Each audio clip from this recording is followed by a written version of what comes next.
today. I was given a list of questions and I chose only the ones I wanted to, the ones I thought I could answer, just the easy ones. The first question, of course, is my absolute favorite question. I love it when people ask me that. How can we find your books? How can we buy all your books? That's a wonderful question. How can we find your papers and all that? It's actually very interesting because I'm not writing any books anymore. No more books. Because nobody can buy them. Because they're too expensive. I cannot afford to buy copies of my own books, even when I get author's discount, because they're much too expensive. In US dollars, textbooks can run at least $40, $50, $100, $200. The same thing is true with journal papers. The journals cost a lot of money. So all of these things have risen in cost. And in reaction, something very good has happened. I found out about this from my son, who is a mathematician. In the field of mathematics, one of the world's best mathematicians, his name is Timothy Gowers, he's from the United Kingdom, and he's a specialist in algebraic geometry, and he's the winner of the Fields Medal. The Fields Medal is like the Nobel Prize in mathematics, only for people under 40. They let these children get the medals. Anyway, he decided to declare war on the publishers. He is boycotting.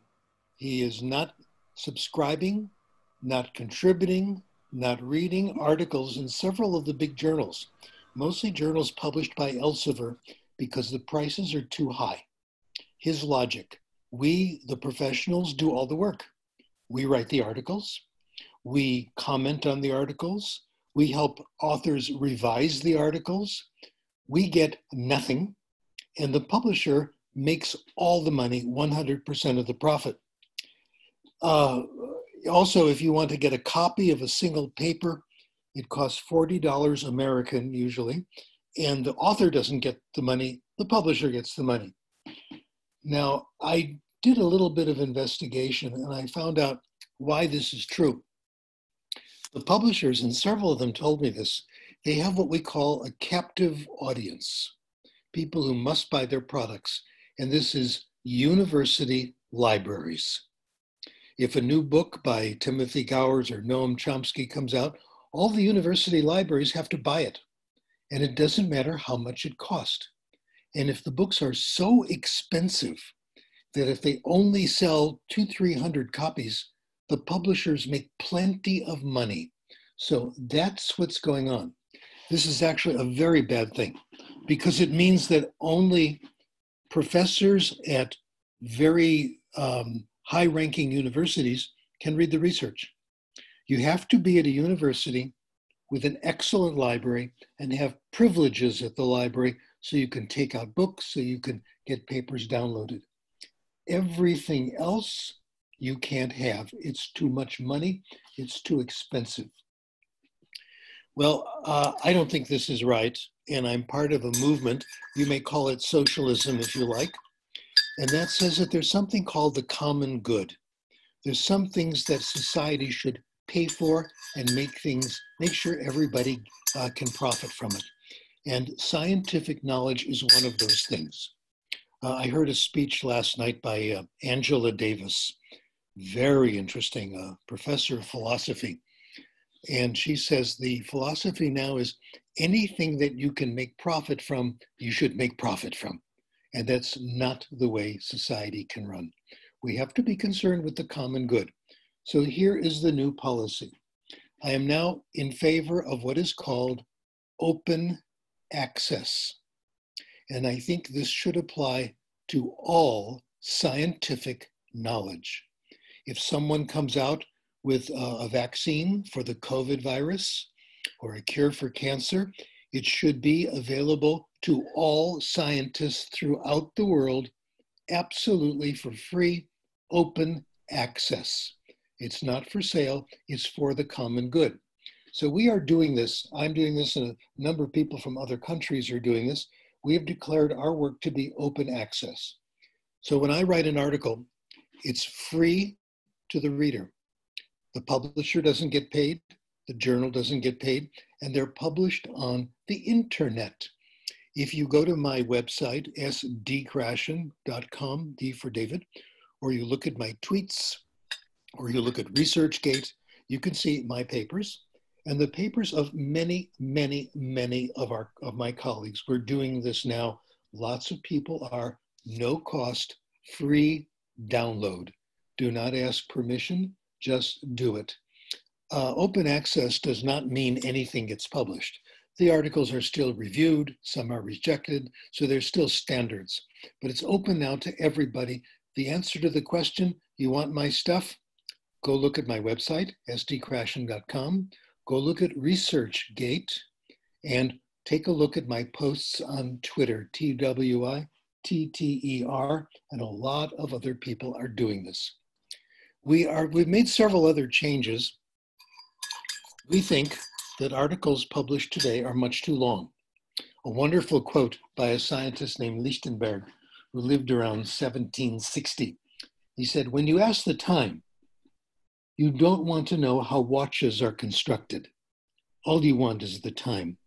And all the research papers you read and I read are always telling us how watches are constructed. People are publishing their dissertations. So these so-called quality journals have 30, 40, 50-page articles. I don't have time to read these. You don't have time to read these. We wind up just skimming it and missing crucial information. So I think it's a very dangerous way. Articles that I write and my colleagues write are short. One famous example, one of my favorite papers, is the article by Crick and Watson on the double helix DNA. And it turned out to be a very simple diagram, a very famous diagram. The article was very clear, 2 pages. You can find it, you can download it for free, and you then know what Crick and Watson discovered and why it's important. So we want short introductions. You don't have to include everything you know. We want short conclusions, and we want it freely shared. There's another point I want to make about publication today.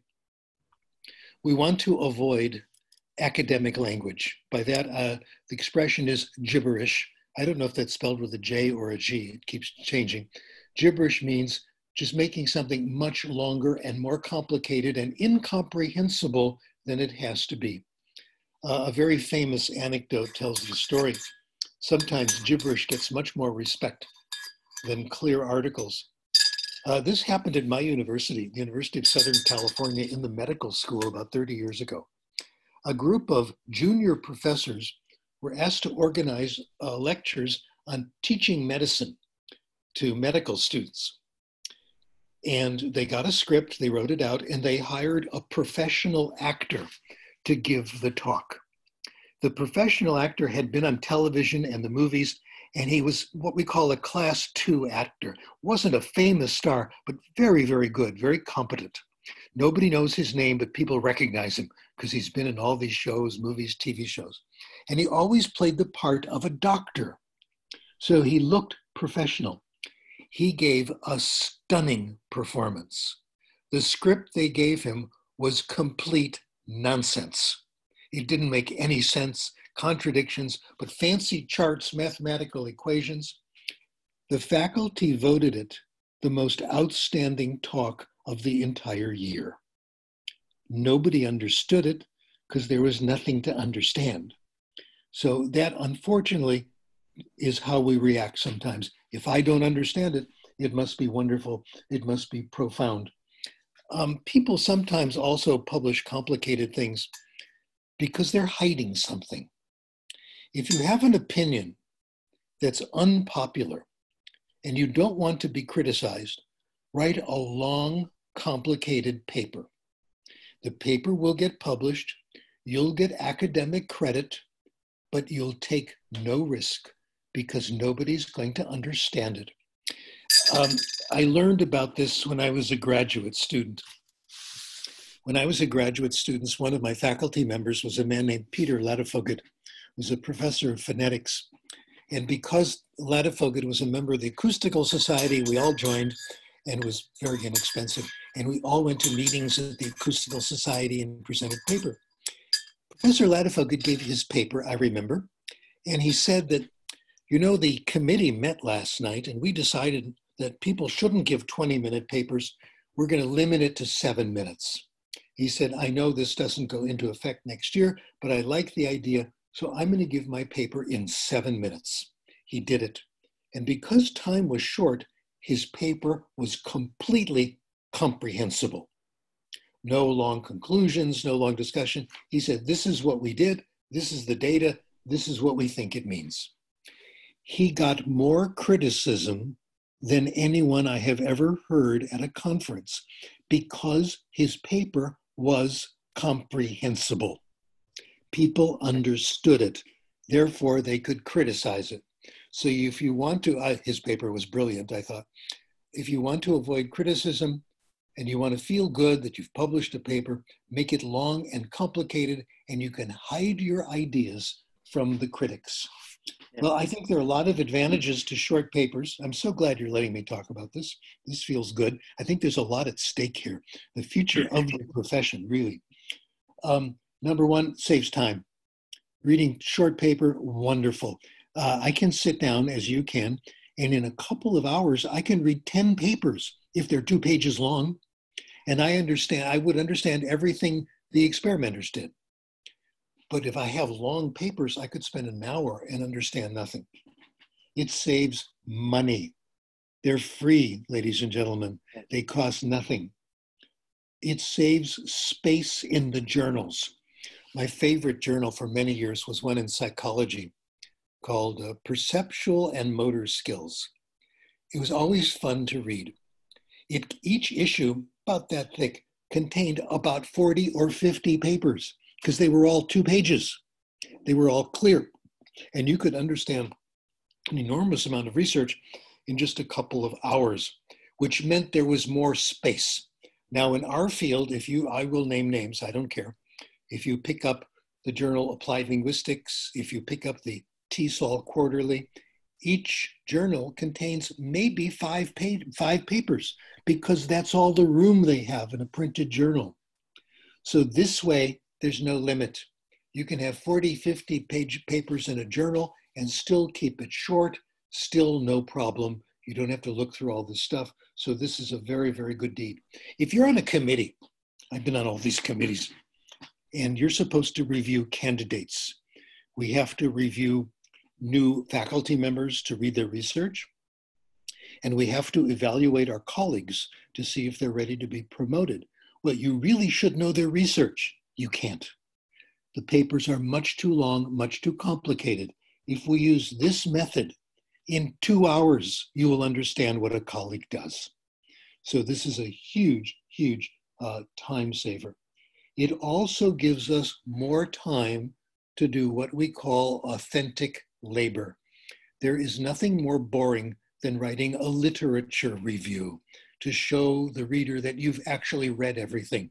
Nobody cares. Cite the articles that are important for your study, and that's all. I'll give you my experience with this. About 6 years ago, I started a new policy. I'm asked to review articles quite frequently in a variety of journals, and I really take this seriously. It's an obligation. Other scholars have reviewed my papers. I feel obliged to review theirs, keep the quality level okay, etc. I then put a limit on it. 5 years ago, I stated this. I said, I will not review any papers that are longer than 5 pages. I have not reviewed a single paper since that time. I am sent papers that are 40, 50, 60 pages. I say, no, I'm not going to do this. I tell them why. I was hoping to cause change, but it hasn't happened yet. I'm hoping you'll help me with this. So how do, by the way, yes, go ahead. By the way, just a little comment about what you said about writing short 3 papers. We are trying to apply your ideas concerning writing short papers. And we are trying to encourage people, researchers, educators, to apply your ideas, because I found them very interesting, because people are tired of reading long pieces of papers are tired of reading a lot of gibberish, as you said, a lot of Yes. details which are not important. We are trying to do this. We are trying to encourage this in Morocco, at least in Morocco. We are trying to encourage people to apply your ideas, Krashen's ideas, in terms of writing research papers. And I think they are wonderful. There are problems. The biggest problem is that faculty will not respect these short papers. Of course. So it's a slow change. It's going to change, I think, when senior scholars do it. And a few of them are. And then it will have an effect. So I'm very happy people are doing it in Morocco. That's wonderful. Keep up the good work. Yes, okay. Because we need this. We need this. Otherwise, it's impossible. We can't work. There's too much to read. And I do work in 5 or 6 different fields. And it's very hard to keep up if they write long papers. Okay, we will change the world and reduce suffering. This is our job. Yes, of course. Okay, the next topic came up a good question, and it's so good I really can't answer it, but I'll try. If we want input to be not only comprehensible, but also compelling, very interesting input, how do we do it when our students have different interests? I can't solve that problem, but I can solve a related problem that'll make things a little easier. I think we can easily expand students' interests so they have more in common. Beniko Mason, my colleague in Japan, has been working with a method of beginning language teaching based on stories. She calls it story listening. She uses stories of universal interest, Grimm fairy tales, the Brothers Grimm, stories that she says have stood the test of time, stories with universal themes. This is a huge step, I think, in the right direction, fairy tales, legends, etc. For more advanced levels, after you've been listening to stories and your language competence is intermediate, the secret of success, I think, is self-selected reading. Reading that you decide. If you have self-selected reading, you then have a very good chance that students will find it interesting and comprehensible. It's been shown that good readers know they have the right to not read a book. If they read the first 2 pages and they don't like it, they know they can put it down. That's the attitude we want to have, okay? We want compelling texts. I don't like it when people recommend books to me. When someone gives me a book as a gift, I feel guilty unless I try to read it. It's assigned reading. And most of the time, I don't want to read it. I read the first 2 pages and I decide this isn't for me. And I feel guilty. Garrison Keillor, American humorist, author, says he has a whole shelf of gift books, things that people have given him. He was an English literature major at the university, so he gets all these classics, you know, the Bronte sisters, early Shakespeare, and he feels guilty. He feels the books are staring down at him, and he hasn't read any of them. Books must be self-selected. I have one exception to this. There's one person, when he recommends a book to me, I always read it, and he's never wrong. And he's the only one. And that's my son, because he knows what I should read and he knows what I'm going to like. And he knows me better than I know myself. And we always have 1 or 2 people in our lives like that if we're fortunate. But in general, gift books, we don't like it because it's assigned reading. The research shows self-selected reading is much, much more powerful. Much more powerful in terms of increasing reading comprehension, knowledge. All the research shows that. Well, we also know a great deal more about reading. As I mentioned in my last talk to you, we know that reading not only, self-selected reading not only gives you grammar, vocabulary, all these things, far better than instruction. It also gives you knowledge of a wide variety of topics, of subjects. So we learn more as we read. There are ways of answering this question by taking the advice of a colleague and very good work. Her name is Donalyn Miller. She's a former middle school teacher in Fort Worth, Texas. And she was teaching English language arts, and she solved a problem beautifully. The school board she was working with, the district, had a list of topics that she had to cover. All English teachers got this. Like, you must do historical fiction. You must do biography, okay? What she did, she didn't select the books. She told her students, we're going to do biography for the next 3 weeks. Your assignment, find 3 biographies and read them. They can be biographies of anybody. You can do Barack Obama. You can do Justin Bieber. You can do anyone you like. So the students would come in. The class as a group had read like 50 biographies. And Donalyn Miller says the class discussions were very, very rich and stimulating. Her requirement for the students, her expectation, was that the students would read 40 books in a semester. That's a lot for an 11, 12-year-old child, okay? But they did it. The average number, 55. They read what they had to read, and they read absolutely more. So we can link subject matter teaching to fiction reading.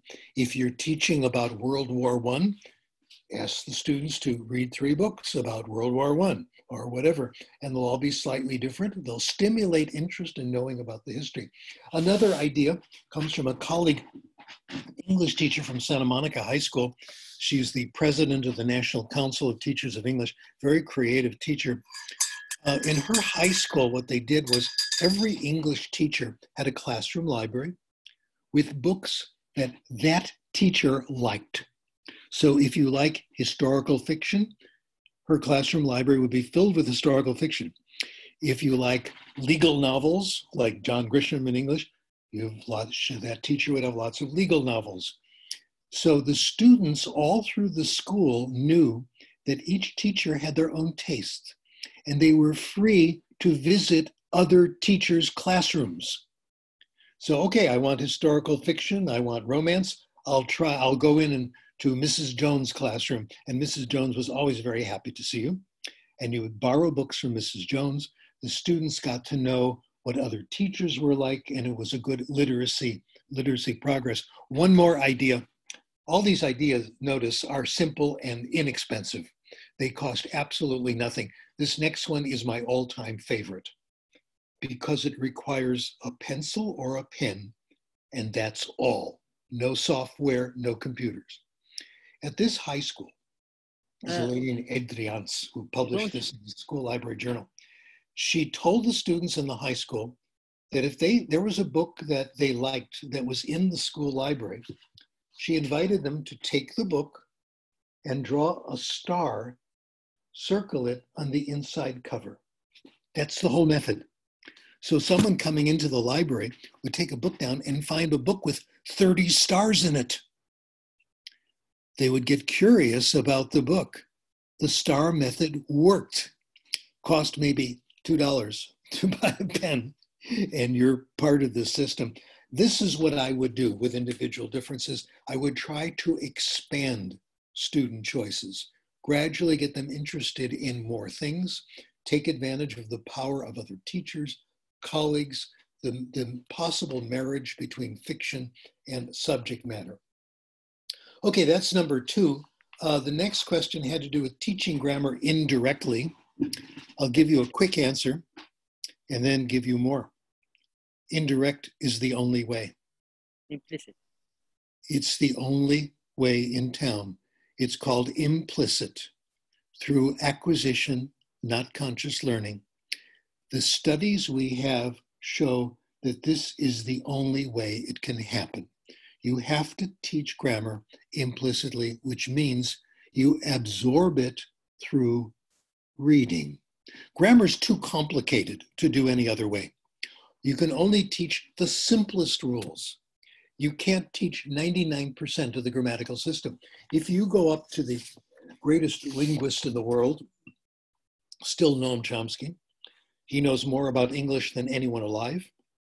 He knows more about English than anyone who has ever lived. If you ask him, what percentage of rules do you know of English? He would say a tiny amount, fragments, maybe 10%. The linguists are still figuring out the rules. How could we possibly teach it? It has to be absorbed. When I got this question a couple of nights ago, I decided to find a complicated rule to give you as an example. So I went to Google and I wrote in complicated rules of English grammar. I found a good one right away. Order of adjectives. You can say a Wow. big, beautiful, old white dog. You can say that. But you can't say a white, old, beautiful, big dog. There are strict rules for adjective order. I didn't know those rules. I didn't know this rule. I have a PhD in grammar. My graduate education was reading the works of Noam Chomsky and studying grammar. And I'm one of those crazy people. I love grammar. I didn't know this rule. I had never heard of it. Everyone listening knows the rule, but they can't state it. They have absorbed it. It was subconsciously acquired. It was acquired indirectly. The usual assumption in traditional language teaching is you first consciously learn the rules, and then you practice them over and over and get corrected, etc. And then someday, once you do this and you've mastered the rules, you can actually understand the language and use it. The causality is actually reversed. We have confused cause and effect. The cause is comprehensible input. The result is grammar, vocabulary, all these other things. So indirect and implicit grammar is the only way it can happen. I wouldn't, as I mentioned last time, I would never forbid grammar teaching, but we should understand that it's extremely limited. Last time when I talked about this, I said there are constraints on learning grammar consciously and actually using grammar as we speak and as we write. You've got to know the rule. That's hard. You've got to be thinking about form, which is very unnatural. And in conversation, you have to have time to do it. And the only time that happens is when you give people a grammar test. So grammar is very, very hard, difficult to apply. There are those people who are strange people who think grammar is interesting. I am one of them, okay? But that is not the way we acquire language. Related to this is the next question. In fact, it's the same question. What about correction? Let me give you a paper to look up since you have a lot of free time. Give you the name of someone. The guy's name is John Truscott, T-R-U-S-C-O-T-T, T-R-U-S-C-O-T-T. John Truscott is an American living in Taiwan, and I've known him for quite a few years. Since I read his first paper, I wrote him right away. And when I've been to Taiwan, I've always made sure I saw John Truscott. He's been doing, in my opinion, the best research on correction. If you type in John Truscott into Google, you will find several of his papers free that are posted. Please read them. He's talked about error correction in writing, error correction in conversation. None of it works. All the research, I've reviewed it as well. Truscott has done a beautiful job of reviewing it. It doesn't work. People who are heavily corrected, mildly corrected, no matter what, don't do any better than those who are not. With one exception, a few studies have shown an effect. Number one, the effect is very small. Number two, it only happens when the conditions for use of the monitor are met, for using conscious knowledge. And that's when you have time, when you've studied the rule, and when you're focused on form. In other words, when you take a grammar test, there's a little bit of effect for correction when you can actually use conscious grammar. It fades away, it's not very strong. So that takes care of that. And that makes life a lot easier for us, I think. Oh boy, the next one, this is so interesting. I got to tell you the story of this one. How do we make sure that I+1 is covered? The answer came to me suddenly when I was driving. It was a long time ago. I was driving in the Southern California area It was on the Pasadena freeway that links downtown Los Angeles to Pasadena. It's Route 60. I remember the spot on the freeway. I had to stop the car and pull over because the idea just hit me. Here it was. If the input is comprehensible, and there's enough of it, I+1 is there. We don't have to worry about it. You don't have to insert it into texts. You don't have to say, what should the student acquire next? Let's give them exercises. Relax. It has to be that way. Otherwise, people would never acquire language. Example, we all know about vitamins, right? We're all very worried about whether we're getting enough vitamins. So this morning, I took some extra vitamins. I took some vitamin C this morning just to make sure. Sometimes I take some B12, okay, because it's supposed to be good for you. So, okay, that's like consciously choosing what you're going to do. But there's another school of thought. It says that if you have a good diet, and it's a balanced diet, all the vitamins are there. All the vitamins are there in the proper amount, and they come back over and over again. You don't make dinner because you want more vitamin B6, okay? You just have what you want to eat, and it's automatically there. If the food tastes good and there's a variety, of course, I don't believe in white sugar, of course, because that has no vitamins. But if it's reasonably good food and there's a reasonable variety, you are getting the vitamins you need. When you have a good diet, it's extremely rare to have a vitamin deficiency. The problem with the diet idea, the problem with the vitamin idea, we haven't yet discovered all the vitamins. Every year, there's a new vitamin you should be taking. I remember when people discovered selenium. That came out in the early 1980s. Suddenly there was this new mineral and everybody has a selenium deficiency.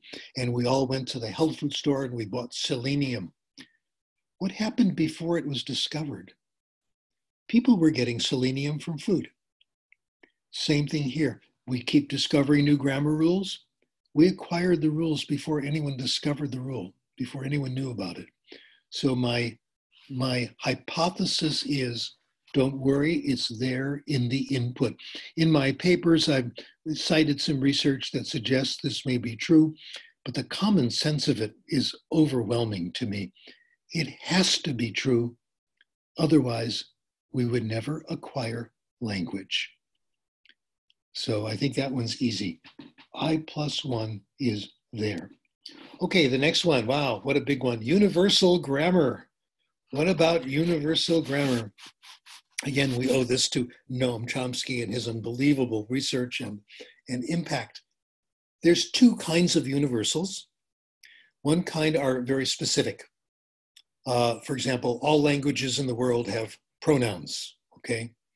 And some of them are rather abstract. The underlying principles of language are universal. The idea of recursion, embedding, all these things we learned about in our grammar classes, those things are universal as well. The theory is that universals makes the task of language acquisition easier. We are all prepared to acquire language. Take pronouns. The idea is when the child is acquiring his or her language, the child knows implicitly it's going to have pronouns. It may have different systems, but the pronouns will be there. It makes the task easier. It's a really wonderful common sense idea.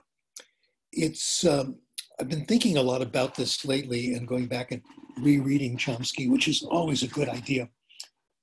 He has said that the language acquisition device is like an organ, like the liver, like the kidneys. It's something we are born with, and it's the same in everybody. Isn't that wonderful? Now, like your liver and my liver are very similar. If we do tests on the liver, you may have a slightly more efficient liver because you don't drink as much alcohol or you're younger and stronger, but pretty much it's within a certain range, which leads me to the hypothesis that everyone is good at languages. Yeah. given the right kind of input, we're all going to do well. And with Benico Mason, we did a study, and we found that if you give people really good input, interesting reading, their rate of acquisition is pretty similar. So given optimal input, we all do well. Given a good diet, our organs are in pretty good shape, all about the same. So I think this is a very appealing hypothesis and probably true. All organs are equipped with universals, and they cannot be controlled voluntarily. You cannot affect them by thinking about it. You can't make your liver more functional by doing mental exercises, okay? You can't turn it off by thinking about it. Same thing with language. Fascinating hypothesis. Dr. Ashtari, who's the guest at this lecture now, and I have been thinking about this for the last month, that we all acquire language and we all acquire it beautifully. And we acquire things we don't even want to acquire. It's not a question of willpower. It's not a question of desire. It's not a question of motivation. If you're motivated, you can't make your liver work any better. It has its own way of working and you can't affect it. So we cannot stop acquiring. I think that's closer to the truth. If you give people the right input that's comprehensible, that's very, very interesting, there's a lot of it, and it's rich. There's a lot of language there to help you acquire and understand. This is a hypothesis developed by Benico Mason. I think it's very, very powerful. If you get optimal input, we're going to acquire every aspect of language that's available to us, as long as it's the right kind of input. We acquire dialects of our own language we don't even want to. It's there within us. I want to give you some examples of this. Lots of possible ones. I'll give you two from my experience because you have had the same experience. When I was a young man, I lived in Ethiopia for 2 years. I was teaching, and I met a guy from the British Council, British Embassy, and his specialty was language, so we gossiped and talked. Gerald Mosbach was his name, and he told me the most amazing story that has been on my mind for the last 50 years. He studied French in high school, and the instruction was not very good. He hated French. He hated the teachers. He hated the method, very traditional. And they were forced to take an oral examination at the end, which is a good way of torturing teenagers, give them an oral test. He and his friends decided to show their hatred for the French language and culture. He decided to try to humiliate French and the entire French culture. They walked into the final examination dressed up French, with the beret. They overdid French mannerisms. They spoke with an exaggerated French accent. Ah, je vais très bien, monsieur. Comment allez-vous aussi? Hein? Ça va aujourd'hui? And they would never do that in real life. The instructors thought they were wonderful and gave them super high grades. In other words, they did things they would be embarrassed to do in real life. Another example, also from French, the British actor Peter Ustinov, wonderful actor. He has been in movies in French, in the French language, playing the role of a French person. And I have seen him in these movies. I'm not that good in French. I'm not perfect. I'm okay. But he sounds French to me. And other people have said the same thing. He says when he's in the movies playing a role, he can do the accent, no problem. And he's comfortable. But in real life, when he's having a conversation in French, he can't do it. The conclusion this leads to, we have acquired these things, but we won't perform it because we feel we're not members of that group. This concept, which Dr. Ashtari and I have been talking about for the last month, the concept is club membership. originally comes from Frank Smith. Brilliant insight. We acquire a language more easily when we feel we are a member of the group. And sometimes you have to be invited into the club. Then you have the accent, then it comes easily. Then you're comfortable using the accent. So we have an output filter that blocks not our competence, but our performance. Deep inside of me is the perfect French accent.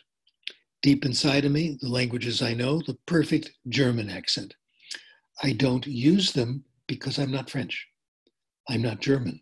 I feel a little bit silly, like it's not me.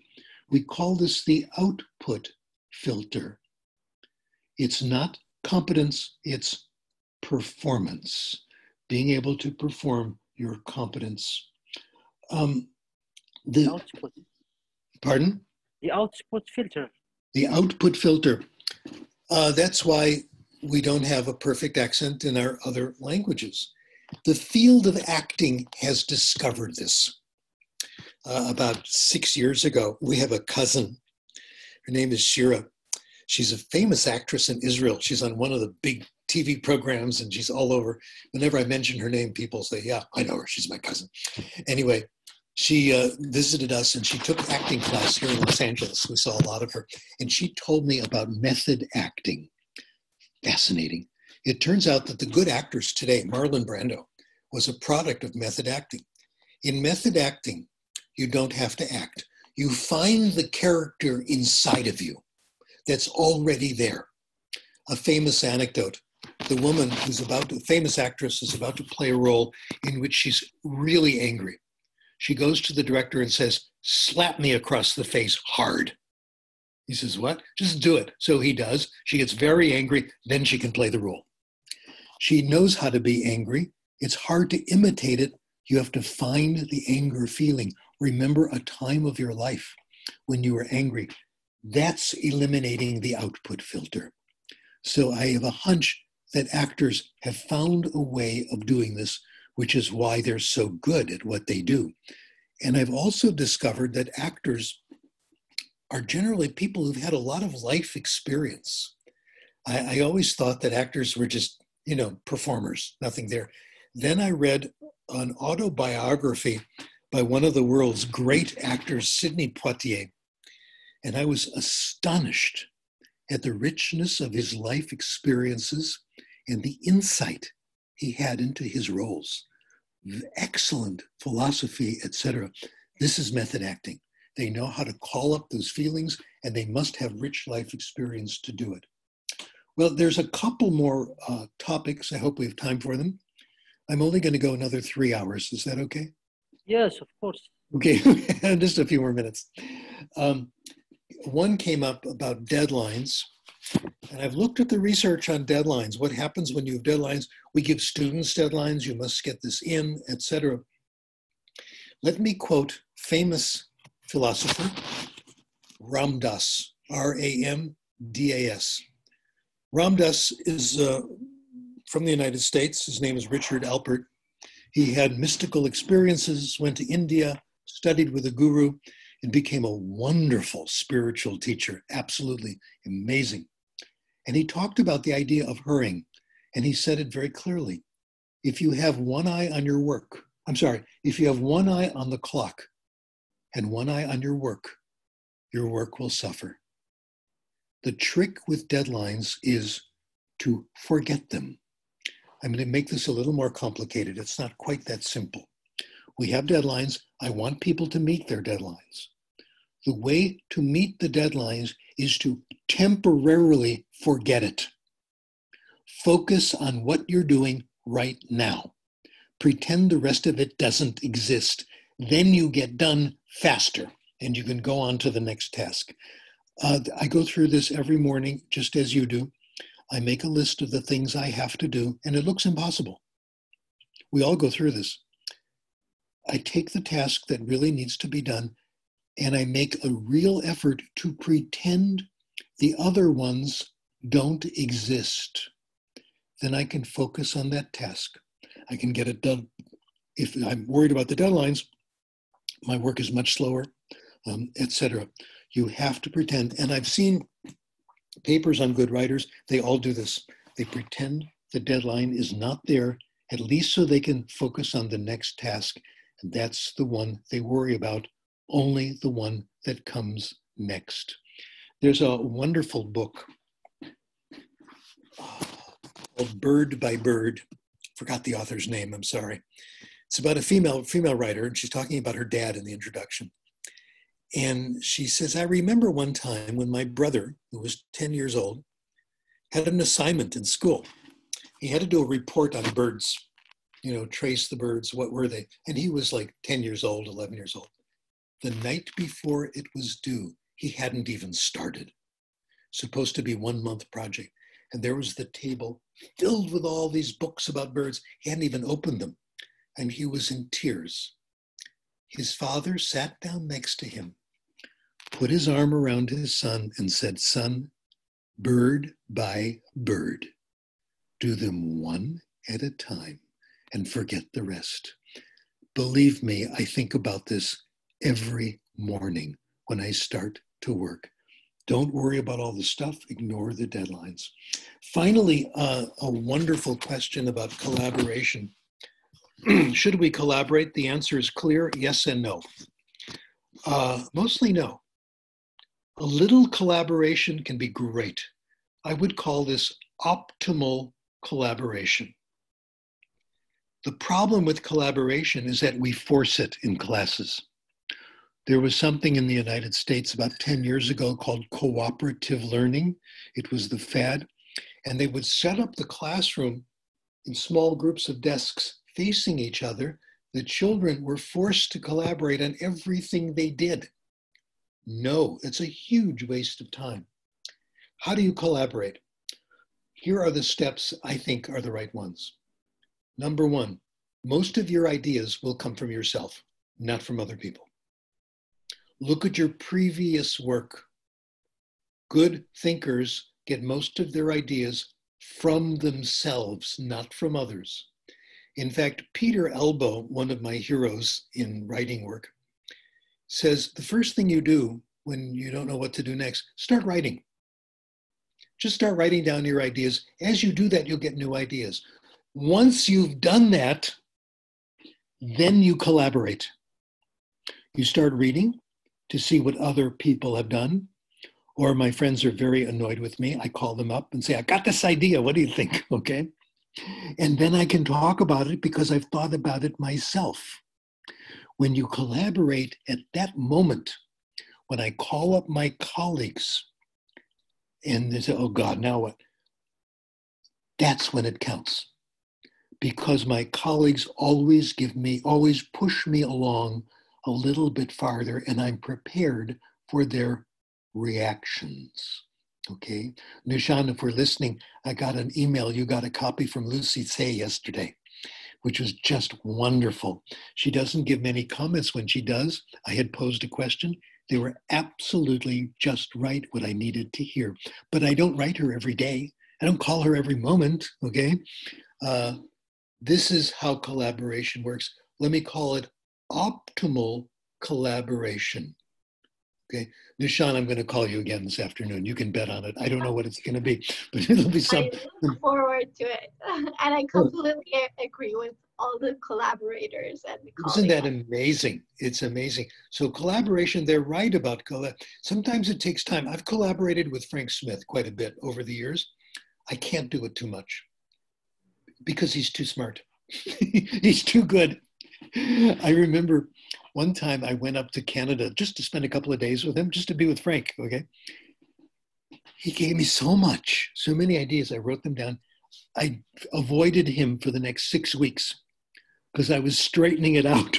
And that's what he meant. That's what he meant. So the kind of collaboration we're looking for is optimal collaboration.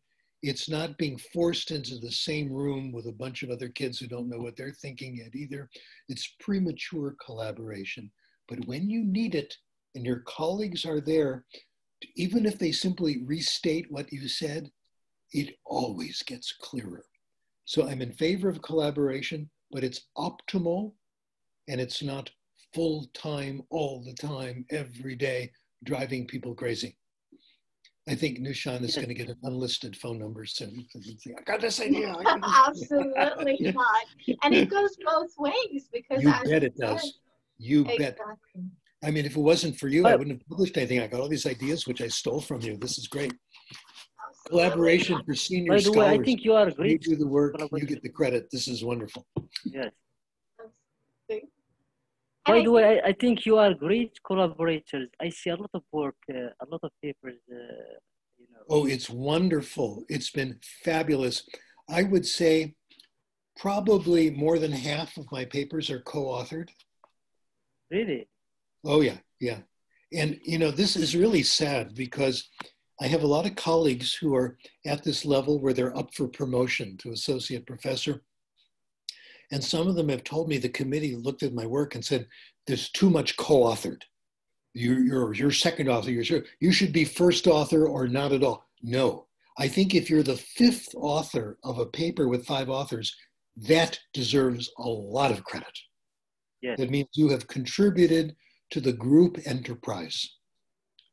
So this part is really the essence of academic life. I have been really blessed with co-authors. It's been absolutely wonderful and continues to be so. Thank you, Nisha. Okay. thank you. By the And way, there is, yes, go ahead, go ahead. go ahead, please. Okay, by the way, I see there is a paper which is the wear and tear study, Oh, yes. which contains the unobtrusive measures, the central table hypothesis. I really was trying to think about this to see how can we link this to writing research papers, especially the central table hypothesis. And I think you guys did something about this, right? A study or Well, something. Dushan did a paper on it. I was the author too, and it was about reading. How much do people really read? And it's really? what you call what's the word I'm looking for? Unobtrusive measure. Measures, exactly. Unobtrusive research is fabulous. Unobtrusive research costs you nothing, and you don't take people's time. There's a book called Unobtrusive Measures. In my favorite study, you know what I'm going to talk about, yeah, there it is. Thank you. Unobtrusive Yes. measures. Good. Can we have a copy?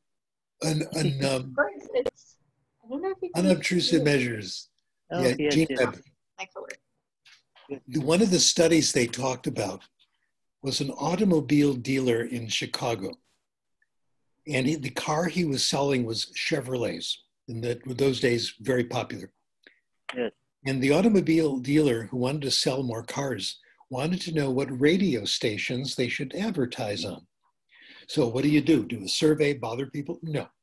He went into the garage in his part where they repair cars. He asked the mechanics to look to see where the radio dial was set.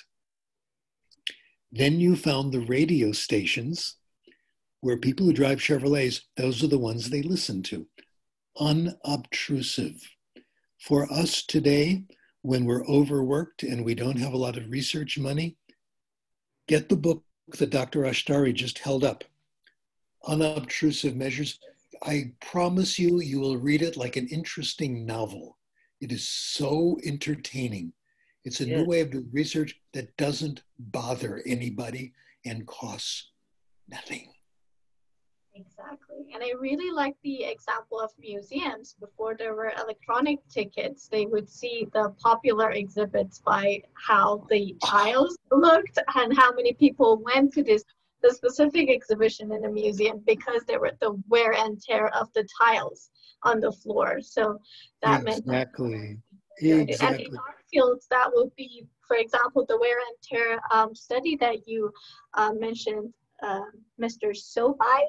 I believe, is that your, yes, okay, I hope, exactly, is that what we did with heritage languages, especially Farsi, we went to libraries and took out books that were for parsing instruction.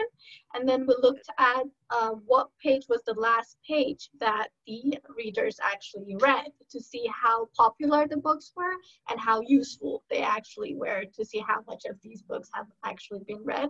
And what is interesting is that even with books that you have at home, but it's more significant with libraries because so many people take out these books, you can actually see that if there are any smudges, any wrinkles, any tears on pages, or any tea or coffee stains, then you can see the last page. And it turned out that it was only 5% of the books were read, so they were not really helpful. So yeah, just to add an example to other examples, it's a very, very interesting research. There was another famous study like that.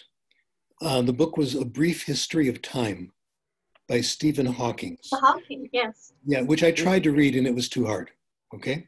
Right. I have a background in science, but still, what they did, when they sold them in the stores, they put a little piece of paper in it. And they said, if you get this far, contact us. We'll send you a check for $10. Hardly anybody did it. They didn't get that far. Wow, that is amazing. I didn't know that one. Let me mention another way of being unobtrusive. And this is something we get criticized for, but it's actually a very good idea if you do it right. What our colleague Beniko Mason has done is combine her research with her work as running an English program in Japan. I did this too, and I learned how to do this from John Aller, who was my professor then, who was magnificent. When John Aller was the head of the English ESL program at his university, actually it was UCLA, every time there was a final exam, he did an experiment with exam papers. That meant that the exam was done as carefully as could be. The tests were reliable and valid. The students didn't know it was a test. It did not affect them. Beniko Mason has done the same thing with her students in Japan when students have had focused on self-selected reading, hearing stories. The students were not only not harmed, they didn't know it was a study. And the research, the data is clean and interesting. So unobtrusive could be part of a program as long as the students are not harmed in any way, no extra time. The teachers don't have to, you should tell the teachers, but the teachers don't have to put in any extra work. So this is what we're looking for. You will not get a big grant proposal for it because it doesn't cost anything. So these are the new directions. Okay, I think the idea maybe behind the unobtrusive studies is that you don't bother people, and because actually when you bother people, this may affect the study, the nature of the study. Yes, the observer's paradox. Yes, there is attention. People, for example, when you ask them to complete a questionnaire or to complete something, there is certain choices and etc. This makes them a little bit nervous and not excited. But when you do it indirectly, maybe you get clean and interesting results, as you have said. Much more likely, yes. And we really have to think about doing more of this these days when money is so tight. Yes. And people don't have time. We don't want to bother them. And it also minimizes their affective filter, output filter. Right, whichever. Filter. Yes, whichever. The output filter and they are the same, maybe. The affective filter and the output filter. Now you're stimulating me to tell you something that's premature. I wonder if we need the input filter. I don't know. Do we need the affective filter? In terms of science, you want to use the minimum amount of mechanism in your theory. You don't want to add things you don't need. This is the principle of Occam's razor, O-C-C-A-M-S. The idea is the theory that's the simplest is probably the most correct. So if we don't need the affective filter, that's actually good. If the output filter will take care of it, I don't know yet, but it's something that we're looking out for. Do we actually need the input filter? I still don't know. Affective filter, true. Yeah. Yes, okay. I told you before that we are trying to apply your ideas, especially in writing, and writing is really my favorite thing. We are trying to apply your ideas, writing short papers, but I don't really understand the central table hypothesis. I still didn't get it to make the paper short. Would you restate the question? You got cut off. The central table hypothesis. Okay, central table. This is for all papers that have research in them, where you're doing a quantitative analysis. My hypothesis is in every well-written paper, there is one table that tells you the whole story. And when I write a paper, I put together the central table first. Let's say we're doing two groups and it's about reaction time. And one group has 3 cups of coffee and the other has no coffee. And you do a reaction time study. Well, then you'll have a column, plus coffee, minus coffee, pre-test, post-test, reaction time. That will be a 2-by-2 table. That's what you do first. And when I pick up a paper, before I read it, once I know what the hypothesis is, I look for the central table first. Then I know the results, because authors, they want to keep you in suspense. They don't even tell you the hypothesis until you've read 3 pages, and you don't know the conclusion until you're nearly on the last page. And I get too curious. I like to look at that table right away. And when I write, that's the first thing I do. I write up the central table. Then the supporting tables, what the subjects were, then the method. The last thing you do is the introduction. Yes. So that makes life easy. Now, in a non-empirical paper, when it's a philosophical paper or literature review, the first thing I try to do is state the conclusions simply. And the main evidence for them, I write that part first, because it's like the central table. And I think it's a good hypothesis that every good paper has one big idea in it. And that's all. Yes. You mentioned before that correction doesn't work. Sometimes, does that mean teachers should correct at certain times or avoid correction at all? Because it doesn't work, especially in grammar. Well, if you're going to correct it all, the only true. time, yeah. And that's true, because we correct and students keep making the same mistake. Yep. Yeah. Because they're human beings. We are forcing them to consciously learn what they have not acquired, and that's hard to do. In fact, it's nearly impossible. We have to let them read more and acquire more gradually over time. However, let me give you the exception. In every language, there are some rules that nobody acquires, ever. For example, in English, I would say half of the people who write English fluently, like all of us in this group, there's certain things we make mistakes on, like there and there, ERE, the apostrophe and all that. It's and it's, ITS, IT apostrophe S, little tiny things. These are places where the language is changing. And we're caught in the middle of grammatical change. Those we have to get right, even if we haven't acquired them, because it doesn't look good unless we do. We can't wait for language change. So what I do when I write a paper, when it's all done, at the end, I use the spell check, I use the grammar check, and it shows me just those places where the language has changed, these rules that are kind of in between that I'm not quite sure of. When you get a spell check, by the way, or grammar check, what they do is they give you several options and you choose one. You always know which one is right, which means you've partially acquired it, but not completely. So with that final editing, that part, you can use it, but it won't help. You'll only get that paper. You'll improve that paper, but you won't learn it that way. You'll have to look it up again next week when you write another paper. Yes, that was excellent. You said when we feel we are a member of a group, we learn better. We learn languages easily when we are a member of a group. That means immersion. When you immerse yourself in the language, you surround yourself with people, with TV, with cartoons, and you learn better, or you learn easily. Yes and no. Mostly no.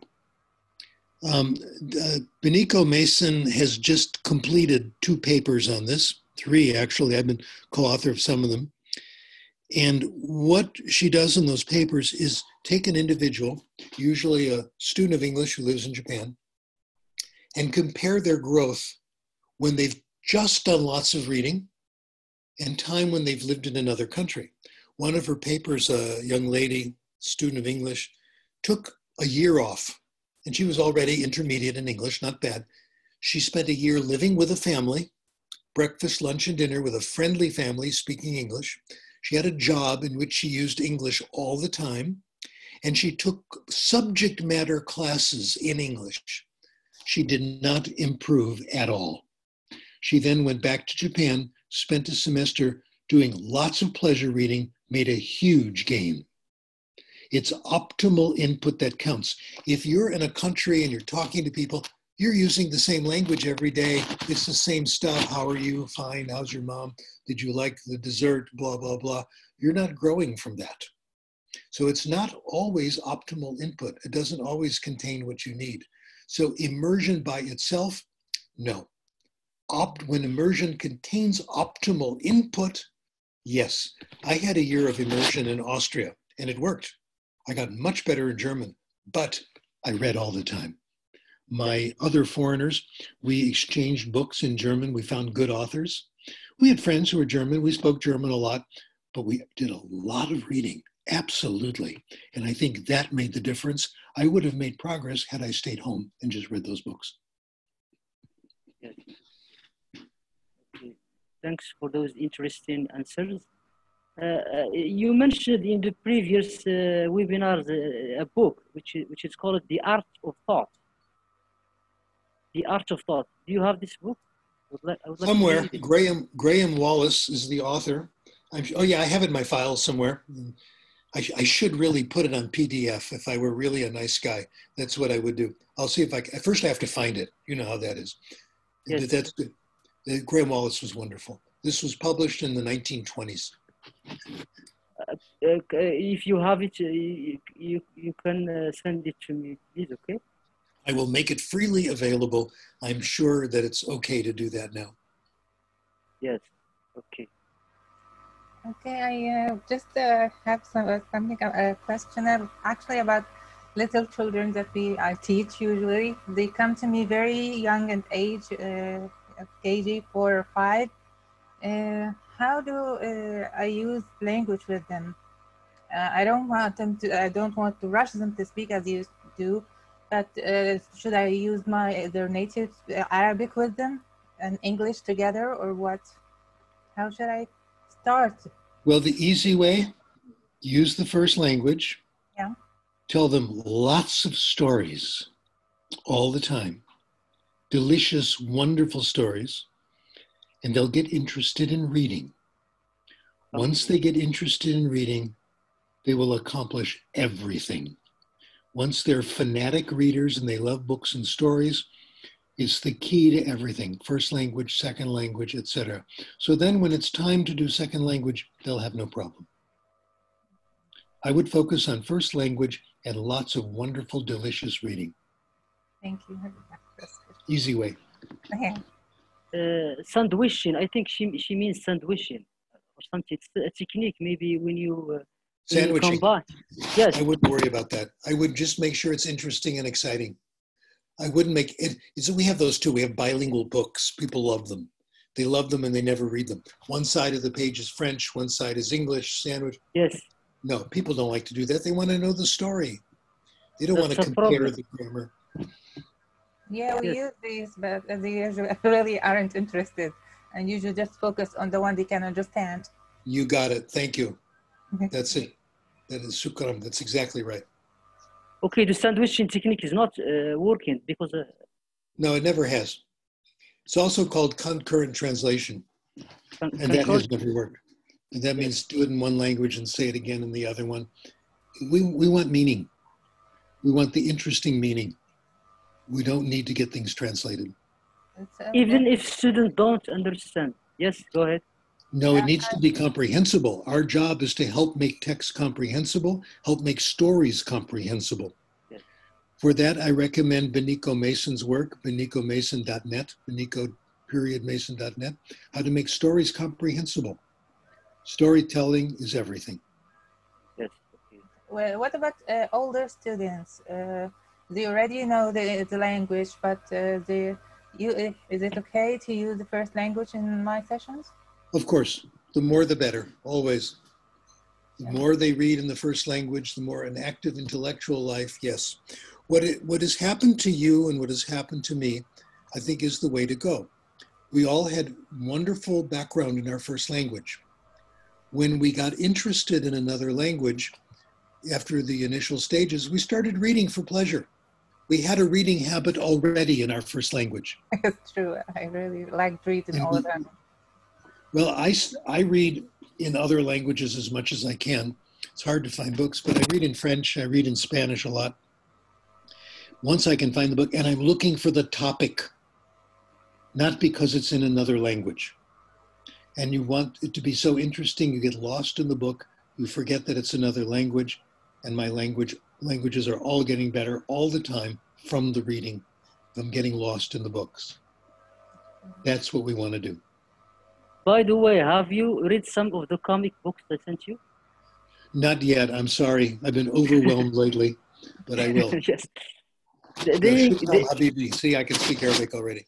Yes, thank you. So they include a lot of pictures, as I told you. That's great. That's wonderful. That's a dream come true, let me tell you, to do Arabic. That would be wonderful. Yes, yes. Okay, thank you so much for answering our question. This session was unfortunately not live, but we can meet in another live session, Okay. in another topic. Maybe the power of reading or the natural approach. I really love the natural approach. I think we're doing better now. I think we've gone beyond natural approach. I love it too. For its time, it was a huge step forward, invented by Tracy Terrell, who was a brilliant teacher. I really admired him. But I think what we're doing now is better. And for that, I would look at Benico Mason's website. You know, the combination of story listening combined with self-selected reading. Yes, that to me is magic. I think she's actually got it. Okay. Okay. So we will meet in another live session. Just one last thing, I'm sorry. It's about the bilingual education. Are you for against? Because we have a little bit of war here against it. Always. I know that. When it's done right, it is fantastic. What bilingual education does when it's done right is to use the first language to make the second language more comprehensible. That's the idea. So a child comes to school speaking only, let's say, the home language, speaking only Berber, and you want him to know classical Arabic or whatever. You begin with teaching school in the first language as much as you can. You do language arts in the first language, subject matter teaching, and you do a little bit of second language. In English, English is a second language, okay? Then gradually you increase the amount of subject matter taught in the second language. The more reading they do, when they become readers in their home language, they know more about the world. Things will be more comprehensible. Let me invite you to go to my website and look at the bilingual education page or the section of articles. We had major wars on bilingual education here in the United States. I was in the middle of them. Oh my God. One of the things I'm most proud of is that I was criticized in an editorial in the Wall Street Journal. Can you imagine? The most famous economic newspaper in the world. My mother was so excited. My son in the Wall Street Journal. They said there's this crazy professor in California who thinks that if you teach things in Spanish, you'll get better in English. How could that be true? That's nonsense. That just shows how crazy the universities are. Well, it's actually true. If you do it right, and you give children a good education in their first language, the world becomes more comprehensible. You understand more. It's not how much second language you hear, it's how much of it is comprehensible. And we have good research that shows that when you do it right, bilingual education does better than all English immersion. So bilingual education, when it's done right, it's not just how much you hear, it's how much of it is comprehensible. And it gives you more comprehensible input. The war is not over on that one. It's still being fought everywhere, and I'm still writing papers on it, presenting papers on it, etc. But it does work when it's done right. Yeah. Maybe the war, they are starting the war because they want to make English as an international language. No, they don't want other languages. Maybe that's true, and they're actually right in a sense. The fact that English is so dominant in the world today is a two-edged sword, as we say. It's very good, first half, because now Korea can talk to Poland. This is wonderful. Yeah. It is the international language. The war there is over. English has won, no question. And that is very good for world peace, understanding, and international business. However, we don't want to sacrifice the national languages, the rich cultures, the rich philosophies, and the advantages of being bilingual. So we want both. So that's why we're very interested in what Dr. Ashtari has called heritage language development. We're quite concerned that in the Los Angeles area, where there's a huge population of families from Iran, that the children get a little bit of Farsi when they're young, and then it's gone. By the time they're in elementary school in the 6th grade, they can hardly talk to their grandparents in Farsi. We don't want that. And we want them to all read, understand, and appreciate Rumi in the original. Okay, there's a rich culture, literature, all this. We want both. That's the idea. And I think we can do it. Dr. Ashtari is not here? I'll tell her later. Oh, there she is. Yes. I was sure. Absolutely. And we see the benefit, the parents see the benefits, the children see the benefits, the teachers see the benefits, everyone sees the benefit if bilingual education is done right, as Professor Krashen said. And it's not in just one single language, it's in all heritage languages and languages in general. It's definitely an important topic that needs to be discussed more and more and more, I believe, among scholars, teachers, parents, children, everyone. And it's an easy fix. It's not that it's not the most complicated thing in the world. If we make them comprehensible, both languages can thrive and grow. It's just that, you know, there are forces having a tug of war. There's misunderstandings. Yeah. Yes. I think there are some similarities between Farsi language and Arabic. I don't understand Farsi, but when I listen to people speak Farsi, I pick up some, I understand the context. Yes, we have a lot of cognates in common, and we have the same writing system, and we have a lot of borrowed words, both from Farsi, Arabic, and French. So it's definitely two languages that kind of sometimes coincide together. Okay, thank you so much for this great session. Do you have any final comment, Professor Stephen, about all this? Comprehensible input, that's my advice. Get plenty of sleep and don't eat a lot of junk food. How's that for advice? Yes, great one. Good. I actually... And coffee. And coffee, drink coffee. Thank you. Coffee, yes. That's the best advice ever. But junk or food... tea. Huh? Tea? Oh, no, sorry. No, we drink tea. We drink a lot of tea here in Morocco. And really, we really drink coffee. Yes. Oh, I'm addicted. What can I do? Positive addiction. So Stephen, you promised me something, remember? What did I promise you? After the COVID, you will visit Morocco. What are we going to do after COVID? We're going to go to, I'm coming to Morocco. We're going to hang out. Good idea. Yeah. Okay. Why not? That was a good idea. I wish. This has been so strange these times, yes. No, I will send you the invitation. Good. You talk. No, you talk. Things will get better in about 2 months after the American elections. Oh, yeah. Or worse. Has to. Okay, yes. We hope better future for the American people. Oh, for everybody. Everybody. This affects everybody. Yes, for everyone, yes. Yeah. Dr. Ashtari, do you have any comment? Final comment?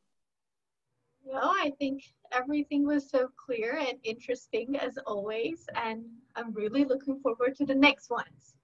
Yes, So, the next one will go live. This one was not live, but the next one will go live, inshallah. inshallah. Okay, Inshallah. thank you so much for this great session, Professor Steven. Thank you, Dr. Ashtari. Thank you, our audience. And we will meet soon, inshallah. Okay, very good. Thank you. I had a good time. Bye-bye. Bye-bye. Thank you. Bye.